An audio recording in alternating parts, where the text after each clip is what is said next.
Muchas gracias siempre por la música del maestro José Delgado, del grupo Mesmer, por el cual siempre abrimos esta sesión. Ok, bueno, pues vamos a comenzar nuevamente con el gusto de siempre y pues con las premuras que podamos tener. Les pido una disculpa por el día de la sesión anterior en la que yo di la plática, pero que creen que se me olvidó grabarla. No la pude grabar.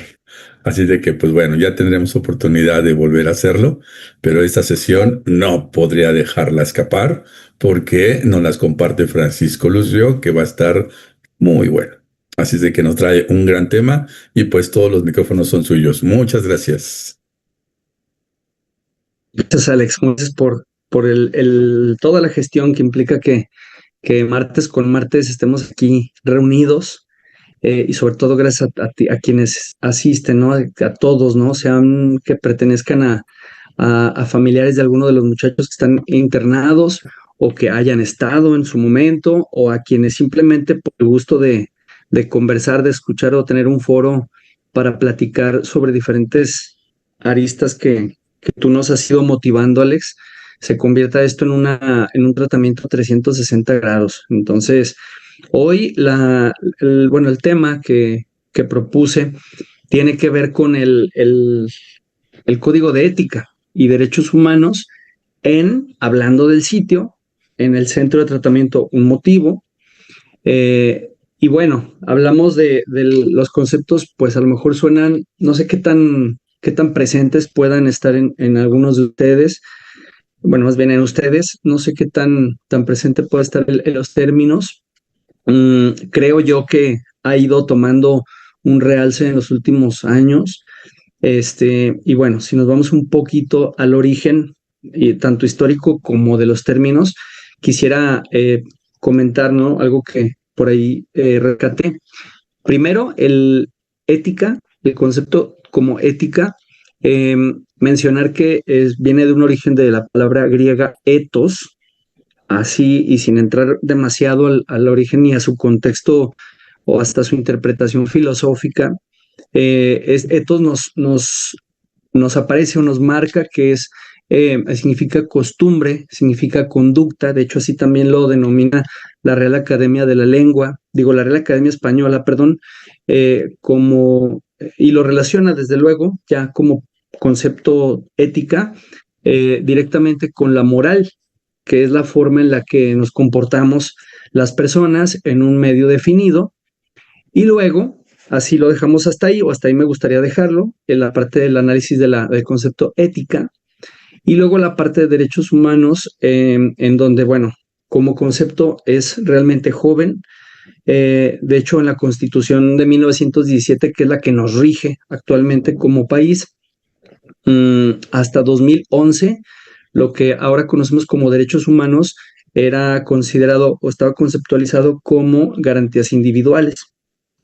Estos artículos que dentro de todos los que forman parte de la Constitución mexicana, bueno, pues algunos de ellos están dedicados o estaban denominados como garantías individuales, y que a partir del 2011 para acá se les denomina derechos humanos.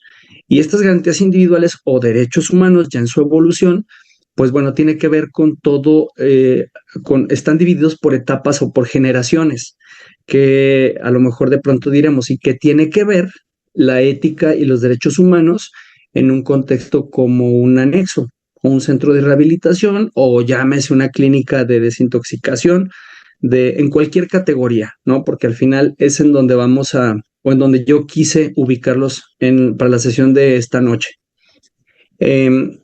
Teniendo ya ese preámbulo y hablar de que estos derechos humanos se dividen en generaciones, quiero platicarles, primero me voy a ir de lo general y luego vamos a aterrizarlo al contexto del centro de rehabilitación. En estas tres categorías, la primera generación se contemplan, perdón, como todos aquellos derechos liberales y políticos. Y diríamos, bueno, esta parte de derechos liberales y políticos, ¿cuál es su concepción, no? Bueno, pues eso tiene que ver con la libertad de expresión, la libertad incluso de publicar, las libertades de tránsito, de poder cambiar de ciudad si yo quiero y siempre y cuando no afecte la integridad ni la convivencia con otras personas ni con otros grupos sociales. La libertad de decidir, la libertad de portar armas incluso, obviamente en su marco jurídico, siempre y cuando esté respetado, por supuesto, y se cuente con los permisos disponibles para ello.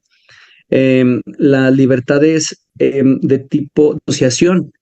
Esto, Psicología Manual de una Nueva Vida, el Centro de Tratamiento Un Motivo, tanto en su corte individual como en su corte como equipo, pues es una libertad, es una asociación y esa libertad debe de existir, que en este caso, gracias, afortunadamente está.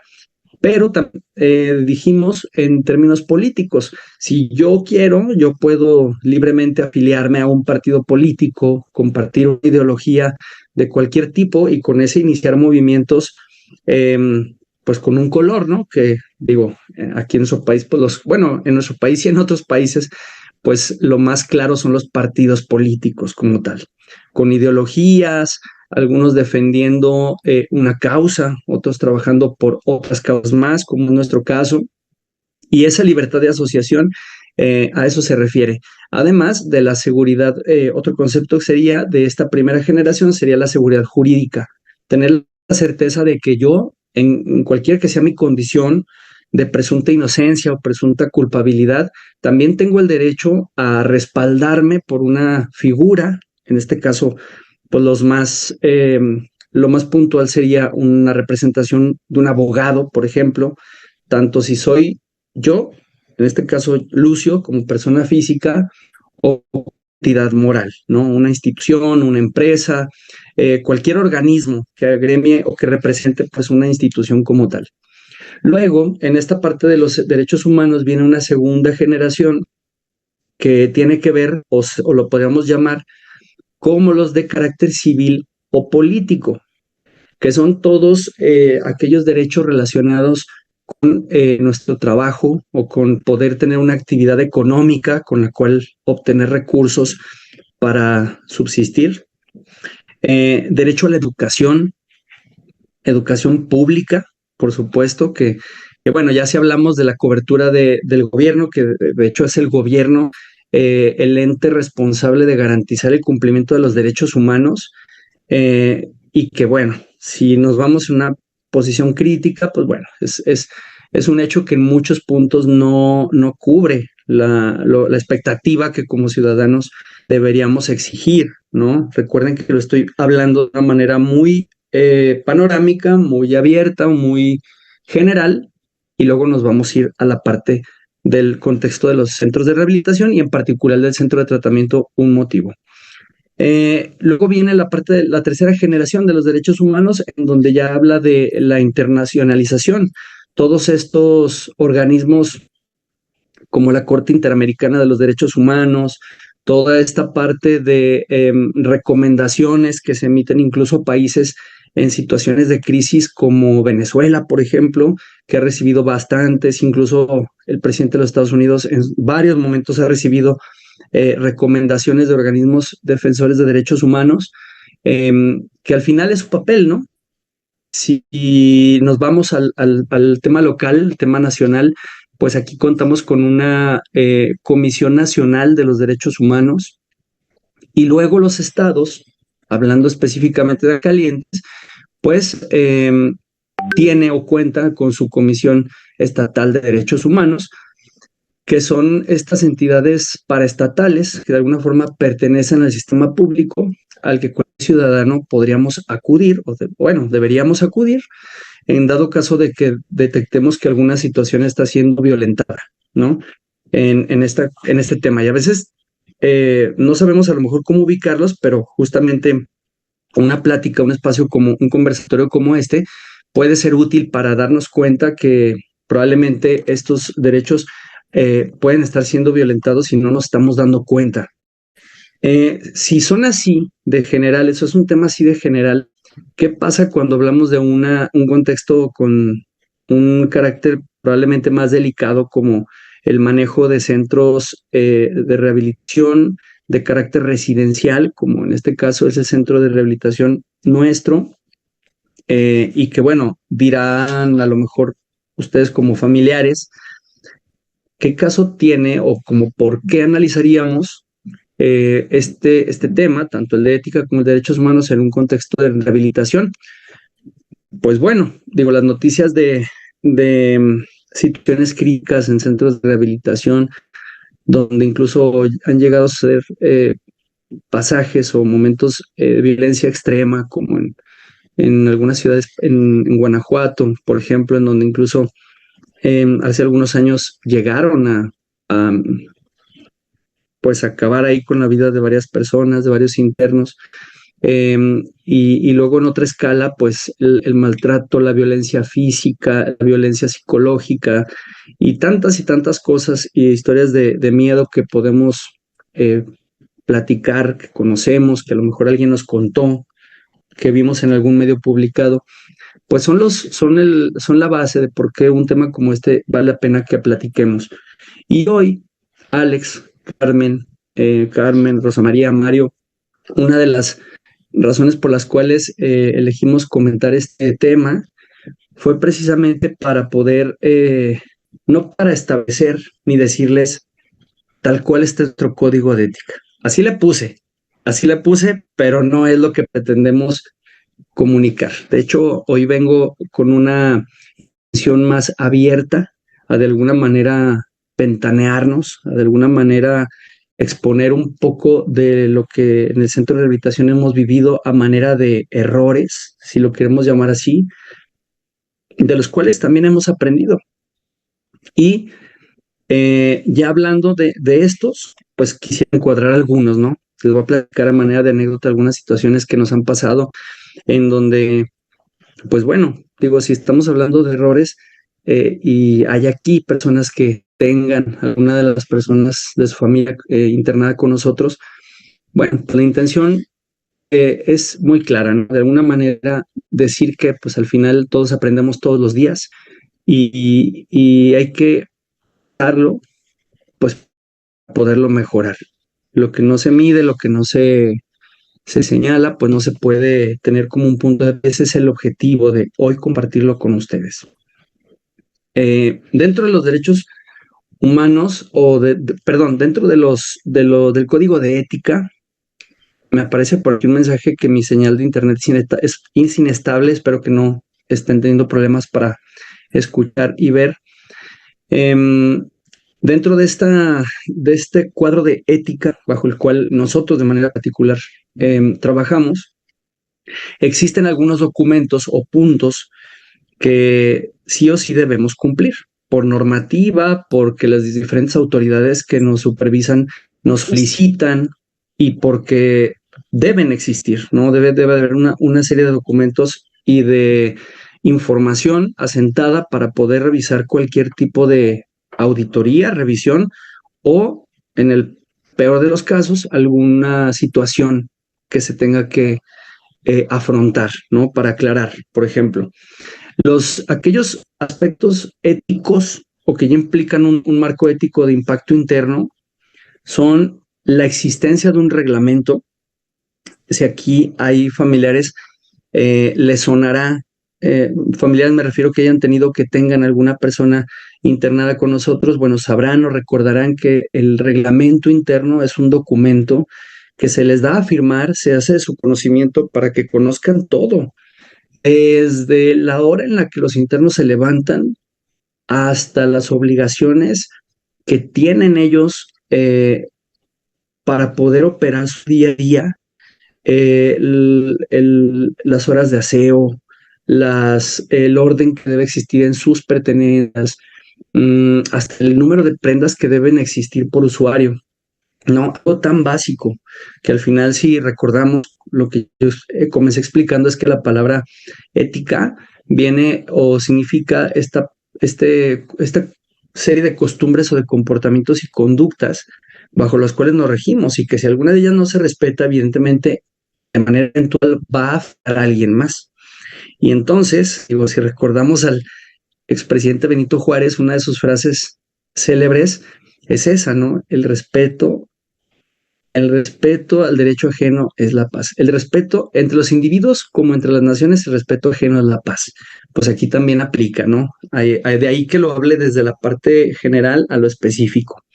Entonces, este reglamento lo firma el familiar y es ahí donde también se le dan a conocer al familiares detalles como los horarios y los días de visita, ¿no?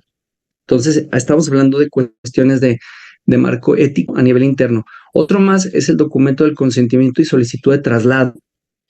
Ese documento que cuando la familia nos llama y acudimos por la persona, pues el familiar firma en donde ese documento solamente tiene una utilidad mientras llegamos al centro de rehabilitación, porque no sabemos lo que pueda pasar en el trayecto. No sabemos si alguna autoridad va a requerir, va a pedirnos que nos detengamos, si hay algún tipo de comportamiento violento, agresivo, de contención en el usuario que llame la atención de alguien y a lo mejor alguien vea y llame para poder denunciar, porque pues, regularmente muchos de los centros operamos con automóviles que no están rotulados, por ejemplo, y eso no es por otra cosa que no tenga que ver también por cuestiones incluso de seguridad, ¿no? Que no tenga por ahí logotipos. Hay quienes sí lo hacen. Nosotros no lo hemos hecho. Somos partidarios de que eventualmente hay que hacerlo. Al final es una forma de institucionalizar también un servicio y de representar un lugar. Pero este documento sirve precisamente para que la persona o el usuario, la amenaza más común es, te voy a demandar porque estás privándome ilegalmente de mi libertad, ¿no? Y si nos vamos al tema de derechos humanos, dijimos que el derecho al libre tránsito es un derecho humano. Sin embargo, en la condición que normalmente suele ser de quienes en algún momento somos internos, suele ser bajo el influjo de alguna sustancia, bueno, pues nos convierte o limita de alguna manera la manera en la que podemos actuar o tomar decisiones. Y bueno, pues en el caso de la intervención de un centro de rehabilitación como nosotros, un documento como este nos ampara ante la autoridad, respalda la decisión de la familia para poder iniciar un traslado que derivará en un internamiento, ¿no?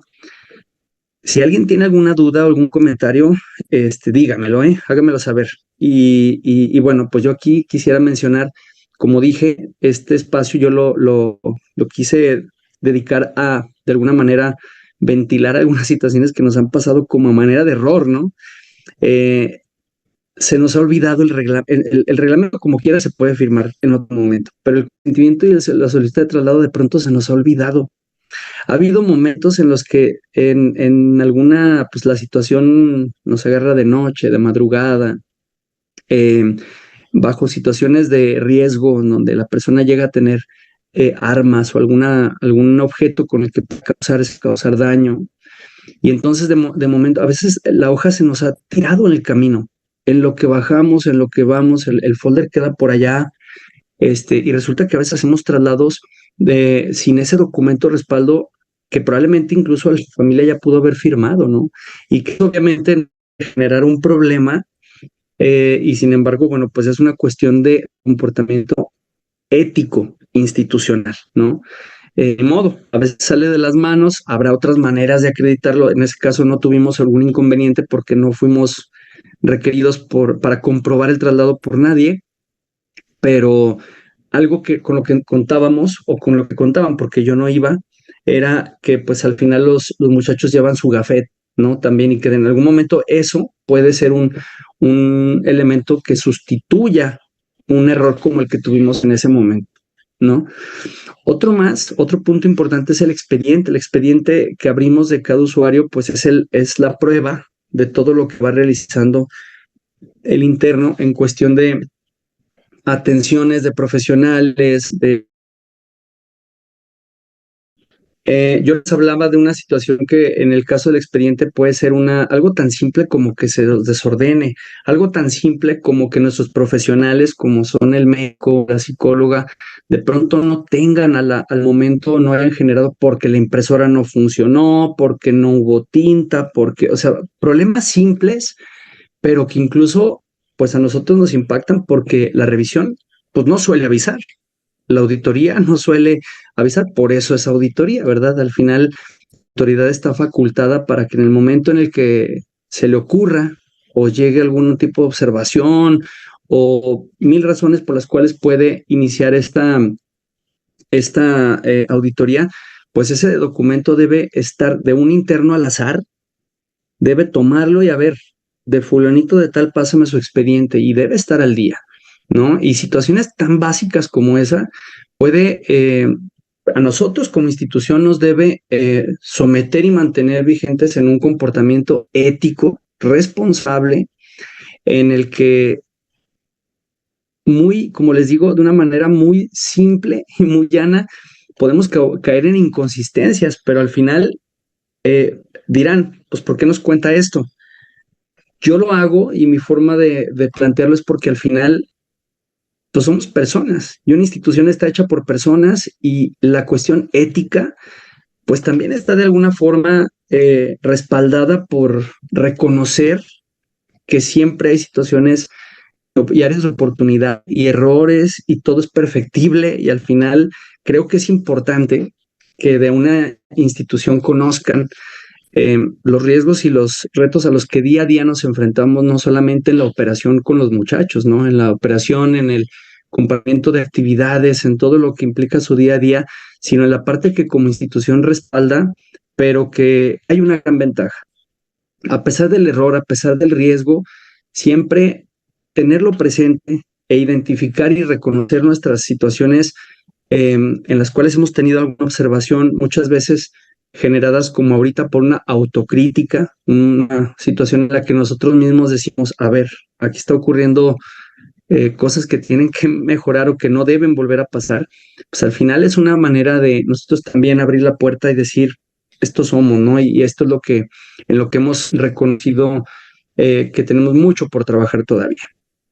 Otro dato importante, otra cuestión de nuestro marco ético de impacto interno es el servicio profesional. Específicamente me refiero a la intervención del médico, el responsable sanitario del centro de rehabilitación, de la psicóloga, que son personas que acudieron a la universidad, que están respaldadas por un título profesional y que las familias que han estado en el centro de rehabilitación, las personas que han estado con nosotros en algún domingo de visita, en algún momento que hayan acudido por alguna situación, pues incluso están o deben estar exhibidos estos documentos en la oficina, como en nuestro caso, para poder respaldar qué tipo de personas y con qué preparación están frente a sus familiares. Y bueno, pues aquí desde luego es una cuestión ética del propio especialista, del propio profesional, ¿no? Porque no solamente es ya salí de médico, ya salí de psicólogo y ya me acomodé con ustedes y vamos a trabajar, no. Aquí hay una serie de cosas tan básicas como que a los son este tipo de profesionales que mencioné, deben cubrir un número de cursos o un cierto tipo de cursos en salubridad, en este caso en el ICEA aquí en Aguascalientes, que eres un profesional, ya tienes tu cédula profesional, pero además, para integrarte a esta actividad, yo te pido que acudas a una serie de cursos en los que documento que se llama hoja de profesiones, con la cual debemos también nosotros contar con una copia exhibida y debe estar vigente. ¿Qué quiere decir esto? El profesional debe estarse actualizando. Cada cierto tiempo debe tomar nuevamente estos cursos para poderse mantener alineado a lo que la autoridad pide. Y un último punto que yo quise compartir. Espero que no se me vaya a desconectar porque otra vez salió la alarma de inestabilidad de mi internet. Otro punto es la cuestión de la ayuda mutua. La ayuda mutua se refiere a ¿no? Una forma en la que también integramos en nuestro marco ético las personas que vivimos una experiencia de rehabilitación, estamos viviendo de manera constante una experiencia como esta, es que en el caso, por ejemplo, de nosotros como centro, pues también nos hemos ocupado de no solamente avanzar con nuestra propia experiencia de vida, ¿no? Sino también alinearnos a un servicio en el que los muchachos puedan tener de manera más profesionalizada personas que de confianza, en este caso la gente que somos parte del equipo, en donde, pues, además de nuestra propia experiencia, que sería lo suficiente como para respaldarnos, bueno, hay una certificación que instituciones educativas como el CONOCER, que son entidades que certifican estándares de competencia en algo, ¿no? A lo mejor en hacer mecánica, a lo mejor en eh, manejar una máquina. En nuestro caso es el brindar un servicio de consejería en adicciones, ¿no? Entonces, esa es una manera que pues nos alineamos en un tratamiento responsable y ético hacia los usuarios. Luego, hice otra lista de puntos éticos de impacto externo. Y aquí yo bueno, puse 5 puntos. Uno se llama, o uno tiene que ver con el sometimiento al usuario. Déjenme, antes de avanzar con en esta parte de la ayuda mutua, pues yo les dije que quiero hacer notar los errores que hemos tenido, ¿no? Qué bonito sería solamente platicar cómo debería de ser o cómo está bien hecho, y pues la verdad es que no sucede siempre así. En esta parte de la ayuda mutua, una de las cuestiones que yo puedo identificar, y hablo de mi persona, no hablo de nadie más, hablo solamente de mí porque soy quien decidió compartir esta parte, es que a veces no me da el tiempo, y eso quiero decirlo, y mira, soy responsable de la audiencia que me escucha. Eh, a veces los muchachos me dicen, Lucio, a ver cuándo podemos platicar. Oye, Lucio, me viste hace 2 semanas y pues ya no me volviste a hablar. Y, y es verdad, yo quiero mencionar como una forma de autocrítica, hasta de compromiso, porque pues sí, todos tenemos una serie de responsabilidades, pero en mi caso yo también asumí cumplir una responsabilidad en el centro con ellos y con ustedes como familia.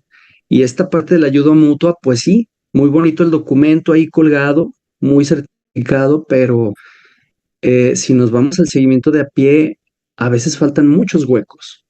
Y creo que el reconocimiento de las faltas, de las imprecisiones, es un buen principio para reforzar ese compromiso. Por eso lo comparto. Luego, decía yo que está la parte del marco ético de impacto externo, en donde yo enlisto en primer lugar el sometimiento al usuario, ¿no? Esta parte en la que las familias con toda razón nos buscan y nos dicen, oiga, nada más que no me la vayan a pegar, nada más que no me vayan a maltratar, nada más que no me lo vayan a tal, tal, tal, tal, y tantas cosas, ¿no?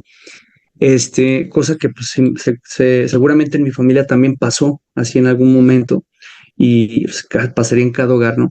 Sin embargo, ha habido situaciones en las que por el momento, por la situación de riesgo, el sometimiento tiene que tomar un tono de mayor fuerza y mayores riesgos, porque hay caídas, ya dijimos, hay a veces armas, objetos que pueden ser de riesgo, y pues de pronto vemos ahí gotas de sangre, y de pronto vemos golpes, y de pronto vemos situaciones que a veces, si no se somete de esa manera, a veces por el nivel de intoxicación o el nivel de riesgo en el que se llega a poner al equipo, pues esa es una cuestión o comportamiento de un sometimiento que ser el necesario para poder parar, ¿no?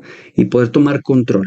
Así que a eso me refiero con la parte de sometimiento al usuario. Otra más es la atención oportuna a la familia. Eh, Tratamos de hacer un seguimiento oportuno con las solicitudes desde que nos hablan para pedir información hasta el momento en el que nos dicen sí, venga por él, el momento en el que la familia acude a la hora de visita y a veces quiere hablar con nosotros, y a veces por el flujo de personas resulta también insuficiente la manera y el número de personas que podemos atender, ¿no? Y aquí va otra autocrítica personal.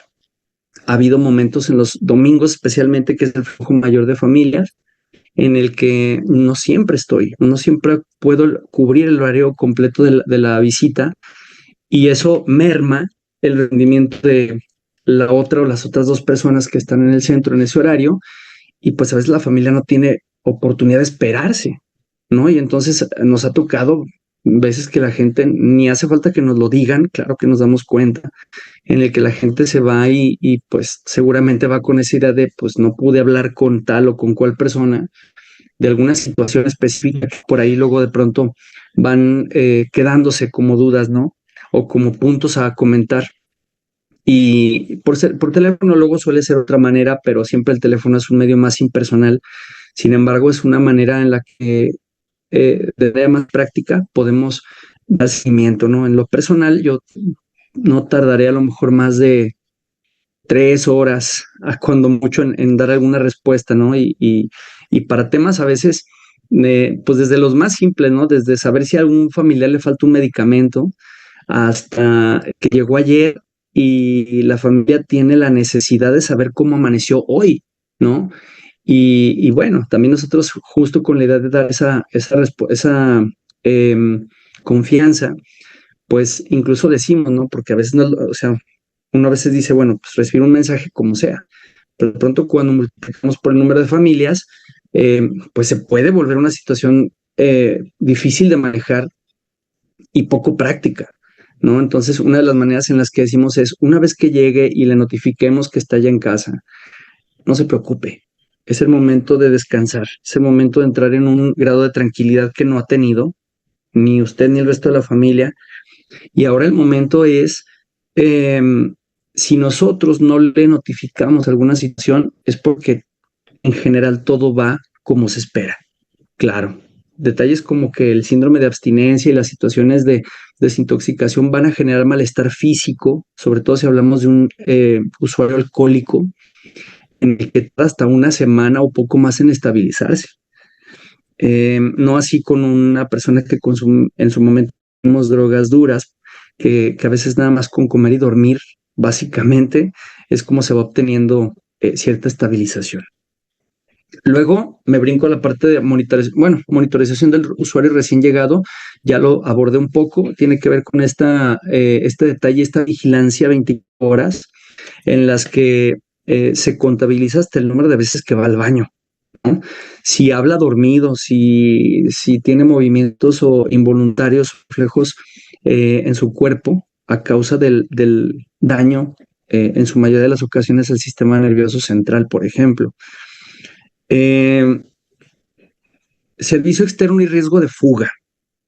Este tiene que ver con los servidores que tienen algún tipo de cobertura o de prestación de servicio en el que salen con autorización y bajo el planteamiento del centro de rehabilitación, en donde, bueno, salen a conseguir recursos para el centro, a trabajar un medio turno y vuelven al centro. O sea, todo este tipo de comportamientos pues implica obviamente un riesgo de fuga, y por supuesto que nos ha pasado. El centro de rehabilitación que no le haya sucedido pues es porque lleva su primer día, ¿no? O sea, la cuestión de fuga, la situación que yo me acuerdo la primera vez que nos pasó con una familia en la que al menos a mí me tocó ser la persona que les informó, eh, pues yo sentí mucha vergüenza, mucha pena y horas antes, pues lleno de intranquilidad, porque la verdad es que cuando esto sucede, al principio, yo me acuerdo que la primera vez que nos sucedió, tanto mi compañero como yo duramos hablando por teléfono y era un sentido de desesperación y de qué vamos a hacer, ¿no? Sin embargo, bueno, a veces las situaciones, el ir comprendiendo cómo son estos baches de pasar, pues al final hay un respaldo. Amigo, te marco más tarde porque estamos en sesión. Ya está conectado, de hecho. ¿Vale? Y eh, una de las maneras en las que hacemos frente a esto, pues es respaldándolo con la autorización de la familia, ¿no? El riesgo siempre va a estar y pues obviamente es una responsabilidad compartida, ¿no? Esa es una de las situaciones en las que nosotros, pues, también nos ha tocado transitar. Luego puse yo como último punto del marco ético externo la información selectiva y pertinente. que tiene que ver con toda aquellos datos o aquella información que luego los usuarios nos dicen. Lucio, te encargo, por favor, que le digas a mi mamá que abajo del buró dejé 200 pesos que son para poder pagar la luz o el tal. O sea, cosas que, y me pasó en su momento como interno, yo quería hacerle llegar información a mi familia, ¿no? Y esta parte en la que, digo, ejemplo burdo y simple como dale este dinero a tal para que hagan tal cosa, pero hay otras situaciones de mayor alcance, de mayor impacto, en el que incluso está a veces de por medio de la integridad de alguna persona de la familia. Y, y debo decir que dentro del comportamiento, en mi caso, eh, pues a veces para que estén tranquilos, el interno, yo le digo, sí, no te preocupes, yo lo veo. Y esta manera en la que a ellos les deja la tensión o la preocupación, digo, ahí debí de haber yo pasado esa información por una idea de, ¿es conveniente o no es conveniente pasarla? ¿Es conveniente o no es conveniente reportarla? ¿Sí me explico? O sea, hay una situación de verdadero riesgo en la que se implica comunicar cierta información y de lo contrario, todo todo va a transcurrir en tranquilidad y al final, si pierde el coche, si pierde la lavadora, si aumenta su deuda, o sea, lo que sea, pues créanme que el criterio bajo el cual luego esta información suele no pasar es porque el bien y la estabilidad de la persona tiene un nivel de prioridad mucho más alto que lo que se esté planteando, ¿no?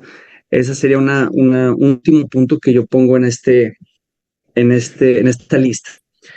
¿Cuál es la misión y el objetivo fundamental de contar pues, con todas estas prácticas de ética, de contarles estos traspiés que en nuestro caso hemos pasado o hemos tenido y de manera muy particular los personales, los que tienen que ver conmigo como tal, dignificar la vida del adicto? El Centro de Tratamiento Emotivo hemos apostado desde el inicio. Ayer cumplimos 2 años, déjenme les digo, aprovecho el espacio para mencionarles, ayer lo pasamos del viernes hasta ayer apenas, lunes, tuvimos la oración del segundo aniversario ahí en redes sociales, en Facebook, si nos siguen, ahí podrán ver algunas fotos y no quiero dejar de lado pues este espacio externo al centro, o bueno, en un foro, un conversatorio más allá de las paredes de la casa para felicitarlos, ¿no? Ayer decíamos, al final los grandes cumpleañeros, los grandes elementos por los cuales se debe celebrar el aniversario de una casa como esta son los muchachos y pues ustedes como familias también. Y este objetivo es la clave bajo la cual trabajamos con todos los detalles y situaciones que tenemos que darnos cuenta todos los días cuando nos equivocamos, cuando hacemos algo acertadamente, dignificar la vida del adicto. Y dignificar la vida del adicto obviamente tiene que ver con un derecho humano, ¿no? El espacio en el que duerme, lo que come, la forma en la que se le habla, el acceso a sus sesiones individuales y desde luego también las grupales. O sea, se llega a contar con pues con un criterio en el que la persona efectivamente pueda vivir en unas condiciones limitadas de recursos, limitadas. Es necesario que sea así, por muchas razones, pero dignas. Y bueno, pongo para ilustrar algunos espacios que ustedes ya conocen, porque han estado ahí, porque los han visto, en el que pues es un espacio digno, ¿no? Ahí debidamente identificado, una casa, como normalmente tienen características estos centros de rehabilitación, hasta colores, muchos de ellos compartimos colores, actividades en las que nuestros internos, y aquí desde luego también aparecen por ahí 2 internos que han estado con nosotros, en el que se les ha entregado o dado la oportunidad de cursar sus niveles de primaria y secundaria. Dijimos que la educación era un derecho humano y una de las cosas importantísimas para nosotros es brindarles ese espacio también hemos tenido situaciones en las que no han sido errores nuestros, pero ha habido internos que debido a muchas causas no lo concluir con este objetivo, ¿no? O sea, aquí está uno que sí, digo, aquí están dos que sí, pero aquí frente a mí tengo un folder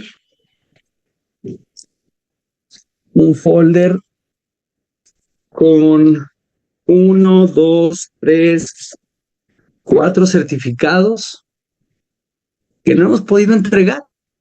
Dos de primaria, dos de secundaria, vienen otros más, creo que la siguiente semana.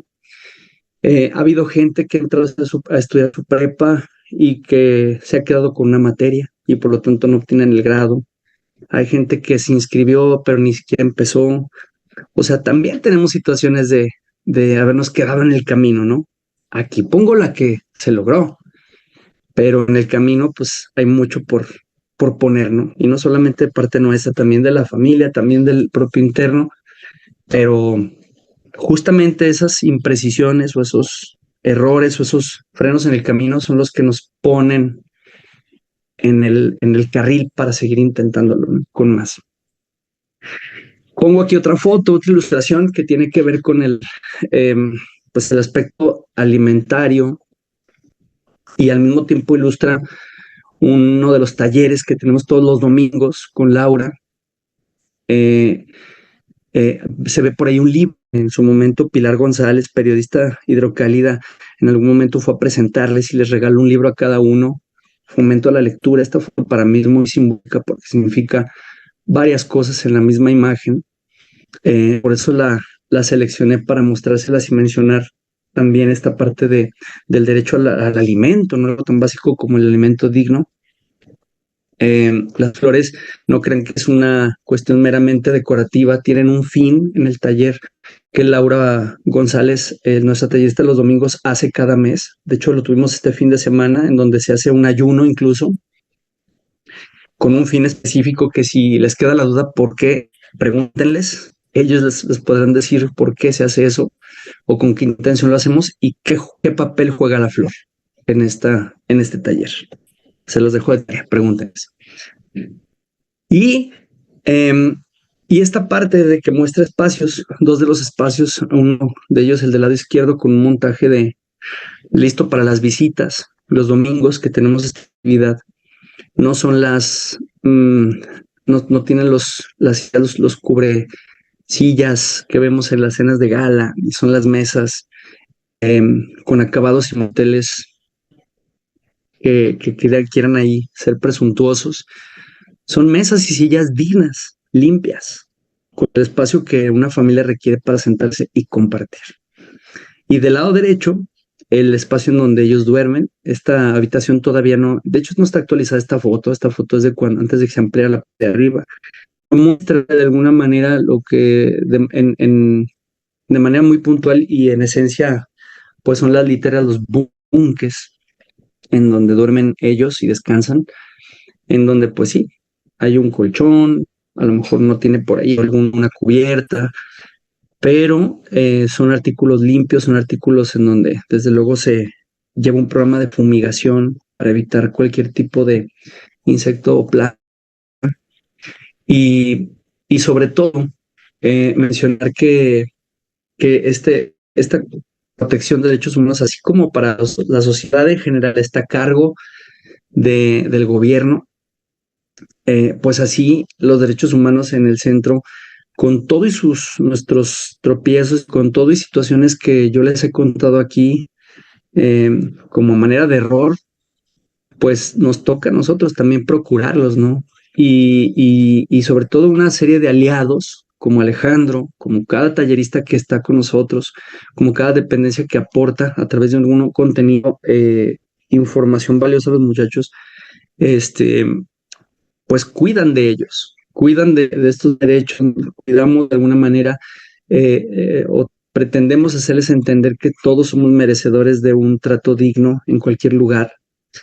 Y es bajo lo cual yo he querido hoy compartir estos dos conceptos, ¿no? Y eso, ¿no? Decir que debemos normalizar tratarnos bien, tratarnos no que la demás gente nos trate bien, sino que nosotros mismos nos tratemos bien para que entonces podamos saber cuando algo está en riesgo, ¿no? Cuando algo está mal. Y un detalle importante, la Comisión Estatal de los Derechos Humanos es una instancia que de hecho hace apenas un mes nos visitó de manera sin avisar, pues, sorpresiva, ¿no? Llega la Comisión de Derechos Humanos, llegan las corporaciones policíacas en el que incluso han llegado a meter perros policías, les que pues, obviamente en este tipo de establecimientos pues van en busca de droga, van en busca de armas, van en busca de lo que pueda poner riesgo, ¿no? Y las malas prácticas de quienes así lo llegan a hacer. Pues con eso yo concluiría. Me gustaría si hay algún comentario, algún tema, algún error en el que quieran que a lo mejor ahonde, porque pues al final, ¿qué caso, como dije al principio, tendría que decirles todo lo que debería ser? Sino pues todo lo que no nos ha salido también del todo bien y de lo que al final, de manera, si somos inteligentes, pues debemos plantearnos aprender de ellos. ¿Cómo ven? Los escucho. Danae nos pregunta cuántas personas son las que pueden ir a la visita. A la visita, bueno, nosotros recomendamos que sean entre 3 o 4 personas máximo. Esto va a depender mucho del horario. El rango de horario es de 12 del día a 4 de la tarde. Y en ese horario, las familias, pues sabes que a las 12 del día no tenemos a nadie. O a veces ya están 5 minutos antes de las 12 para entrar ya alguien a visitar a su interno. Pero hay horarios en los que, por ejemplo, yo ubico muy bien como las 2:30, 3 de la tarde, que es cuando más gente se junta. Y ha llegado, de hecho nos ha tocado negarles de momento el espacio o de pasarlos por partes porque llegan familias con 8 niños, 3 adultos por usuario, ¿no? Y entonces, de momento, si la condición no lo permite, entonces, pues sí les pedimos tolerancia para eso. No se les niega, pero sí se retiene. Entonces, la recomendación sería 3 o 4 para poder dar de acuerdo al establecimiento del que estoy hablando, de CETUM, del Centro de Tratamiento Un Motivo, tenemos capacidad para 50 internos. Sin embargo, ahorita estamos en 42, me parece.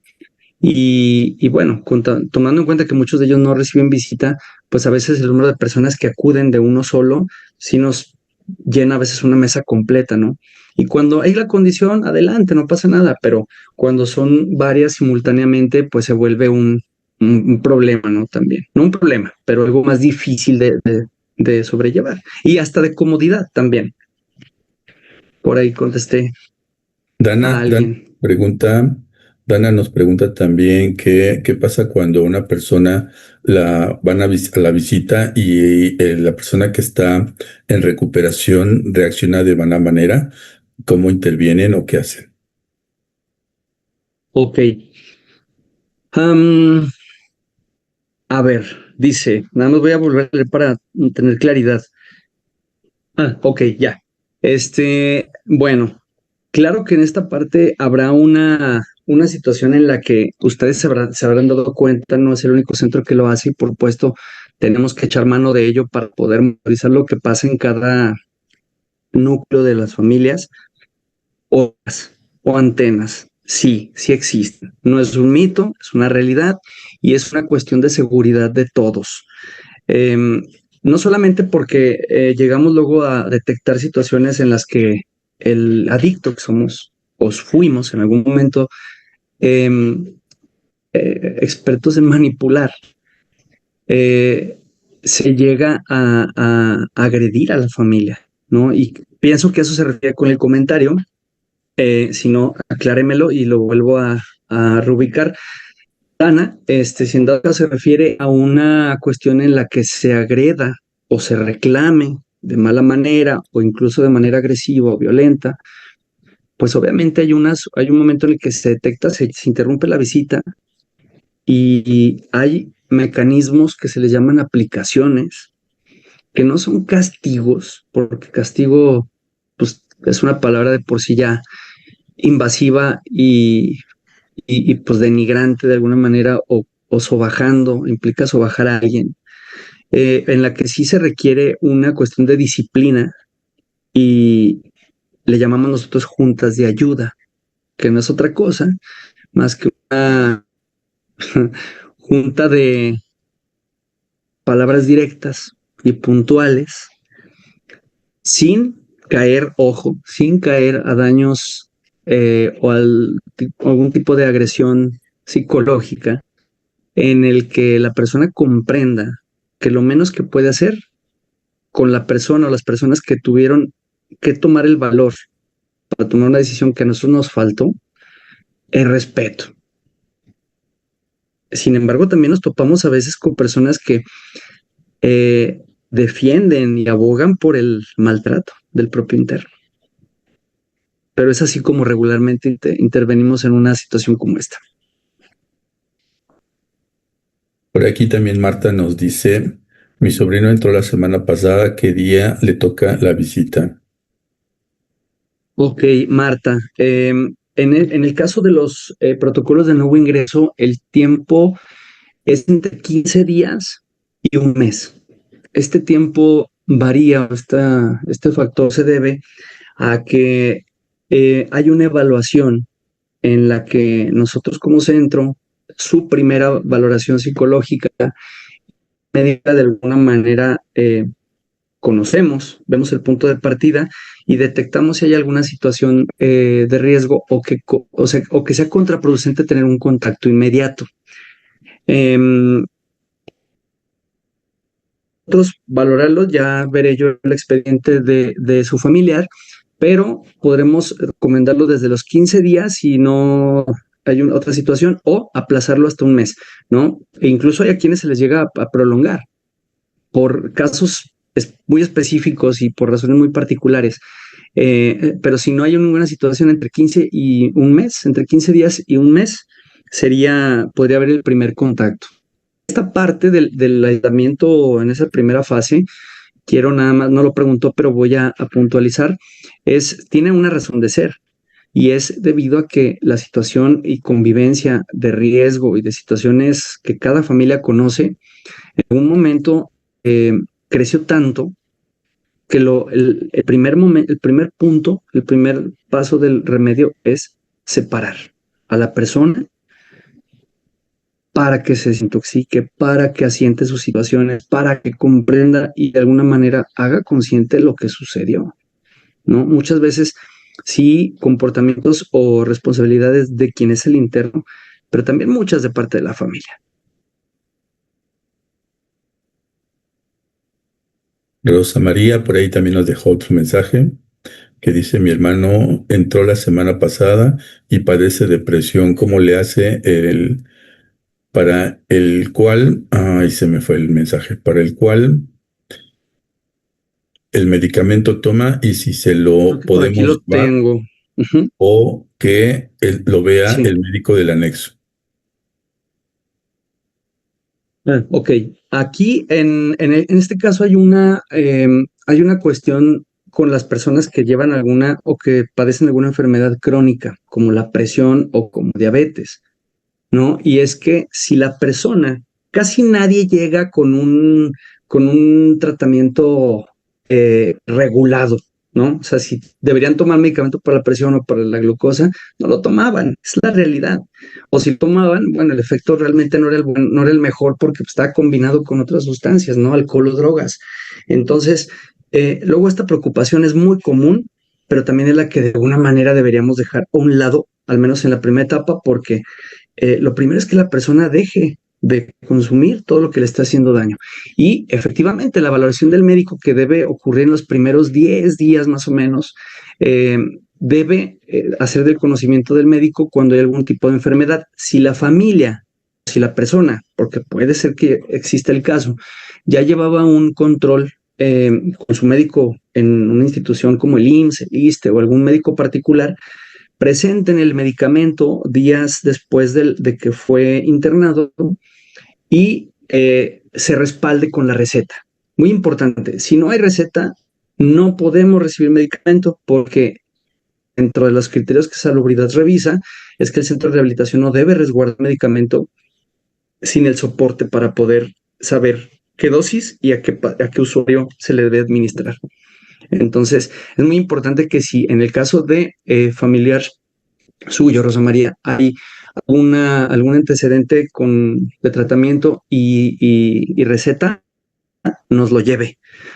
Y si no, bueno, esperemos a que haga la valoración, lo pueda, él si tiene las condiciones de poder informarlo, y si no, en corto, contácteme para poder saber cuál es el caso y saber cómo abordarlo. Danae nos dice que si cuando hay visitas y algunos jóvenes que están en el proceso de rehabilitación se quedan sin visita, si tienen actividades con ellos. Claro. En este caso, bueno, en el caso de gente que no tiene visita, dado que la sala, en este caso hablo del centro, pues, de un lugar específico, por ejemplo, donde yo estuve, había 2 pisos, pero los dormitorios estaban aparte. Entonces, en esa planta alta, la gente que no tenía visita, eh, les ponían una película, o nos ponían película. Entonces, la visita duraba 4 horas, igual que con nosotros. Pues, fácilmente pueden ver 2 películas sin problema. En el caso nuestro, también el centro cuenta con 2 plantas y con nosotros integramos, además de que también hay una televisión en la que ven alguna película, metemos el horario de comida. Los que tienen visita normalmente comparten con su familia algún alimento, entonces ya ellos ya comieron, ¿no? Pero el 80% de nuestros internos que no recibe visita, o un buen porcentaje, en este momento a lo mejor no tengo el dato puntual, pero muchos de ellos no lo tienen, comen a partir de las 2 de la tarde. Y entonces con ellos vamos bajando de 3 en 3 para poder, en el transcurso de hora y media, tener a toda la plantilla de usuarios ya comida. Eso es lo que se hace normalmente mientras simultáneamente se lleva el tiempo de visita. Ok, bueno, Marta nos dice, A todos, 3 últimas incluso preguntas. si ya comió alguien más.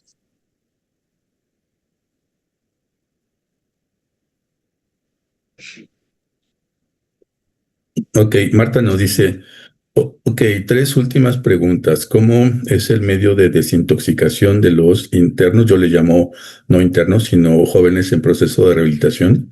Y tienen algunas ventas de insumos para ellos. Y si quién es el responsable de recibir el dinero y cómo se lo entregan.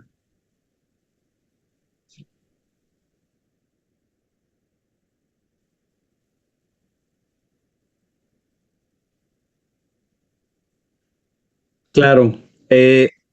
Esto, es que mi red de internet no anda muy bien, pero el medio de desintoxicación es, dependiendo el de impacto, la droga por la cual ingresó, puede haber situaciones más extremas o más de intervención más grande o más alta, en la que incluso llegamos a administrar algún suero recomendado por el médico, alguna cuestión vitaminada o algún suplemento que pueden ser tabletas que el médico también pueda solicitar y se le administra normalmente con la comida. Eso con una sugerencia médica, una indicación o prescripción médica. Si no la hay, entonces natural. Su alimentación, su hidratación, su tiempo de sueño, bueno, come 3 al día y además hay una colación diario. Entonces, el alimento como tal y el sueño son los grandes aliados en tema de desintoxicación física. Y bueno, dice aquí, si tenemos alguna venta de insumos para ellos, sí hay lo que llamamos nosotros tiendita, que existen muchos centros de rehabilitación, y que si me permiten igual sugerirles, limítense con esta parte. Al final es una cuestión de incentivo en el que sí, a uno se le antoja un dulce, el azúcar, un café, muchas cosas, ¿no? Que si no hay alguna contraindicación, la persona lo que puede hacer es depositar 200 pesos. A mí me parece que arriba de 200 ¿para qué? Es una cuestión que no hace falta, no se queda con hambre si no compra esa cuestión adicional. Y puede ser directamente en el centro o por medios digitales como la transferencia con nosotros.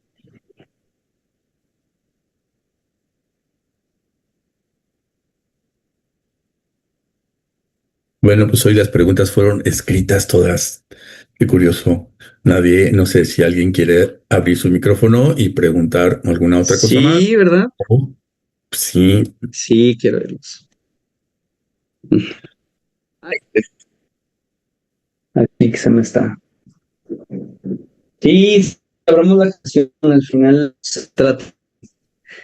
Y, y bueno, espero también de alguna manera haber cumplido con pues con un objetivo en mi caso, o bueno, de manera personal, el propósito fue, pues, de alguna forma dejar cubierto también nuestro día a día, ¿no? Sin temor ni mucho menos, al final, créanme que este lapso, y ayer lo platicamos en la junta de aniversario, ha sido un transitar bien valioso, y pues, ¿qué sería sin los errores, no?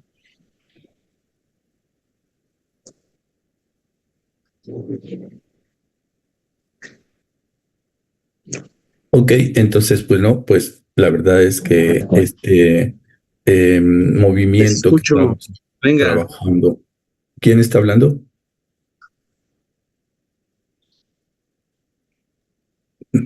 ¿Alguien quería? Yo, Rosa María.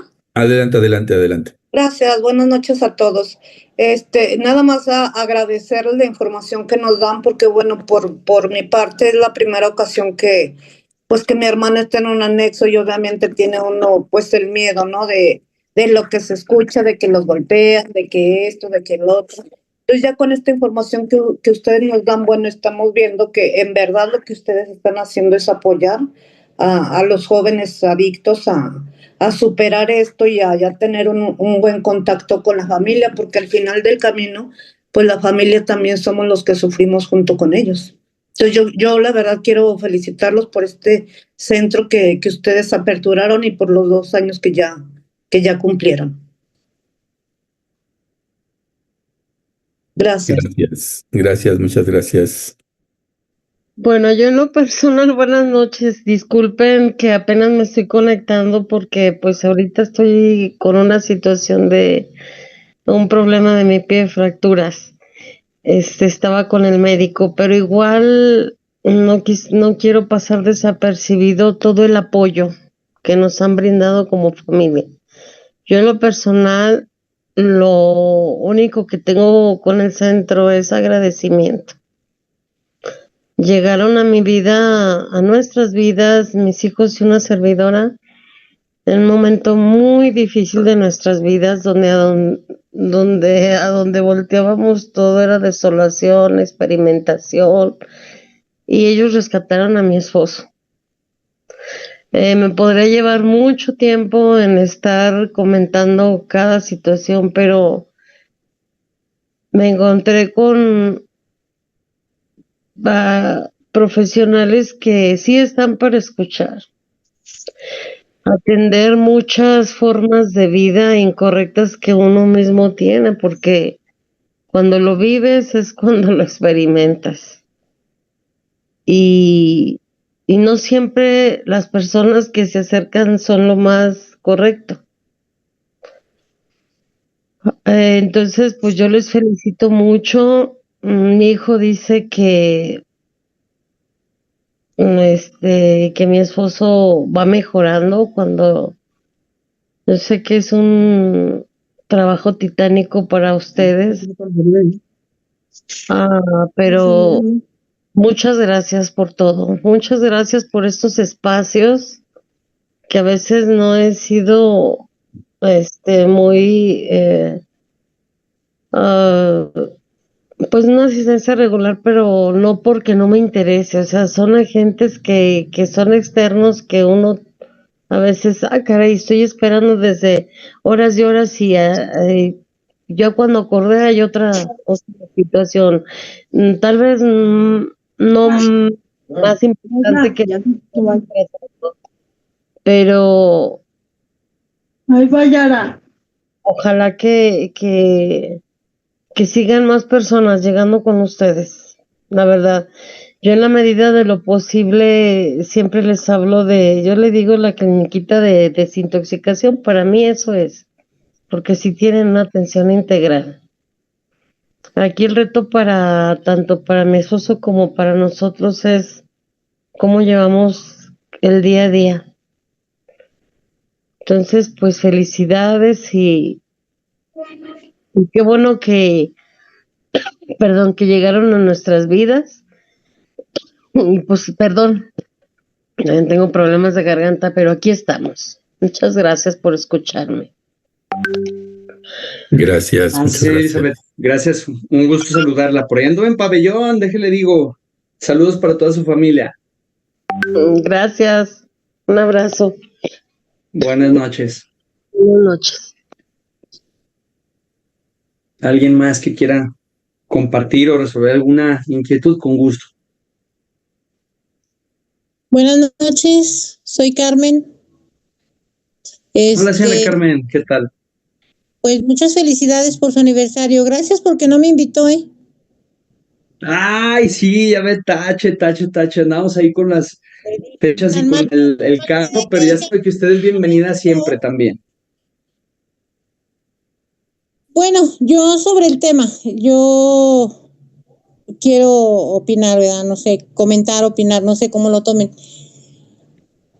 Pues ya ve que mi hijo estuvo ahí con ustedes y todo, y yo, bueno, estoy consciente que no es el lugar, es la persona. O sea, el lugar es bueno, su lugar es bueno, todo lo de ahí a mí sí me agradaba muy bien, todo lo de ahí, o sea, todo, pero pues si el muchacho no quiere entender, ¿verdad?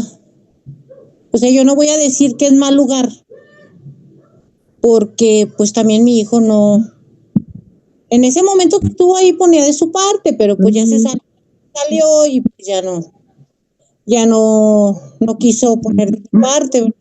Entonces hay muchos lugares que son buenos, hay lugares que no. El lugar de ustedes yo considero que es bueno. Nada más, pues sí, depende de la persona, ¿verdad? Ese es mi comentario. Hola, amigo Lucio.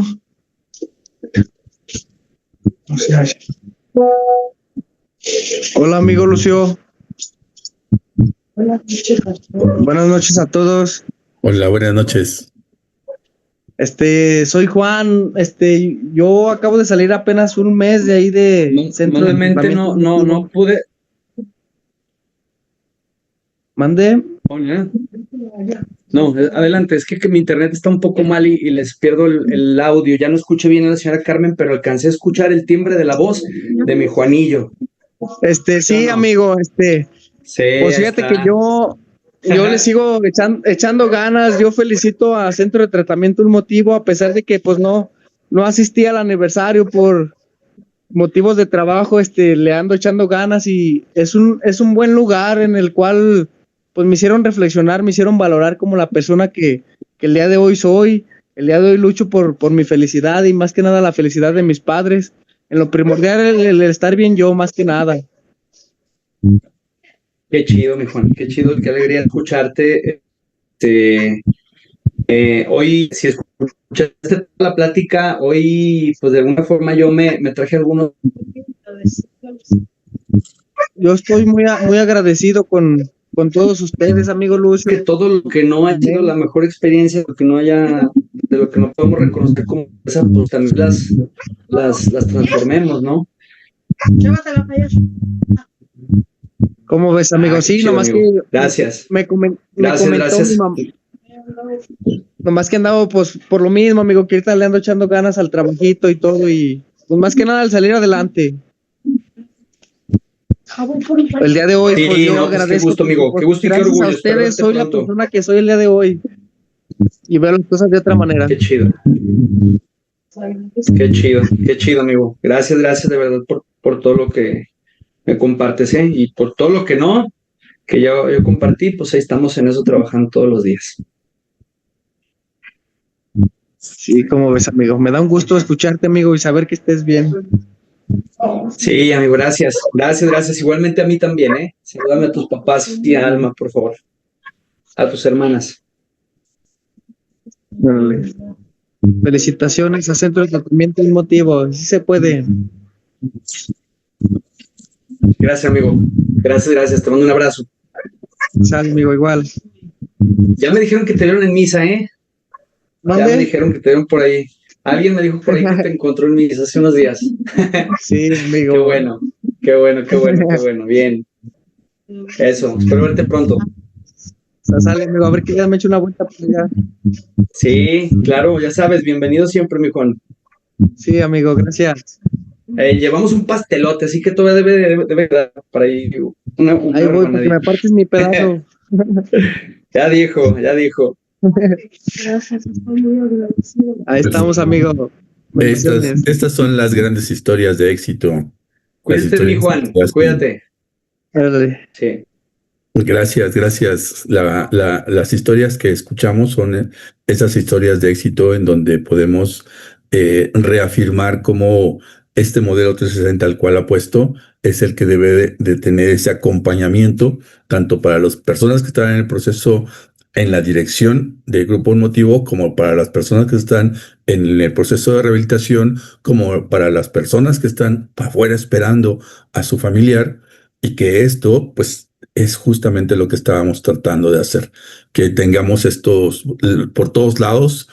Por eso es modelo 360, para que por todos lados que le podamos ver, siempre tengamos ese crecimiento constante. Y pues, como siempre, pues la verdad es muy agradecidos. Un honor, en verdad, que Grupo Motivo me esté facilitando realizar esas actividades, y un honor que todos y cada uno de todos ustedes pues esté conectado por aquí los martes, y algunos que se conectan cotidianamente, otros que no fueran la primera vez, otros han estado por ahí conectándose a veces sí, a veces no, pero todos los martes aquí tendremos un espacio con algún tallerista, con algún ponente o nosotros mismos, para poder seguir brindando más información. Y pues muchas gracias, sus palabras de despedida. Sí, pues nada más agradecer y reiterarte a ti también, Alex, por ser siempre lo digo y nunca sobra, respetar la dirección que le has dado tú al trabajo fuera bueno, fuera y dentro, pero específicamente esta actividad fuera, con las familias, con brindar esa parte de confianza y de tratamiento paralelo, que mientras el usuario está llevando su proceso en la casa, pues el trabajo acá nos has permitido y nos has llevado una dirección bien integradora. La verdad, en lo personal, yo he aprendido muchísimo. Yo espero que, algo que les quiero compartir es específicamente del tema, pues que todos sepamos, ¿no? Que al final el bienestar, en conceptos tan generales como el bienestar y la lucha del día a día, ahí están nuestros derechos humanos. Y los derechos humanos y la ética de nuestro comportamiento no se necesita estudiar, ni se necesita llevar un criterio de cuál sí, cuál no. Nuestra propia, cuando nos vamos a dormir y nos vamos a acostar, ahí, ese para mí es el indicador más claro de que estamos respetándonos y respetando a alguien más. Y que nuestro comportamiento, a lo que nos dediquemos y en la condición en la que estemos, tomar un sueño tranquilo, creo que es el indicador más claro de que estamos ahí defendiendo lo que nos pertenece. Y nos pertenece nuestra libertad, aún estando anexados. Les mando un abrazo a todos. Ahí están los derechos son para defenderse, y son tuyos y son míos. Un abrazo para todos y buenas noches. Pues digo, qué palabras tan más mágicas, que llegan precisamente a ese fondo que se requiere para todos. Entonces, sigamos realizando esta labor entre todos, porque cada uno de todos somos una pieza en ese relojito que debe de funcionar y debe de funcionar bien. Pues un fuerte abrazo para todos. Nos vemos el próximo martes. Por aquí nos vemos. Muchas gracias. Buenas noches. Buenas noches a todos. Gracias. Buenas noches.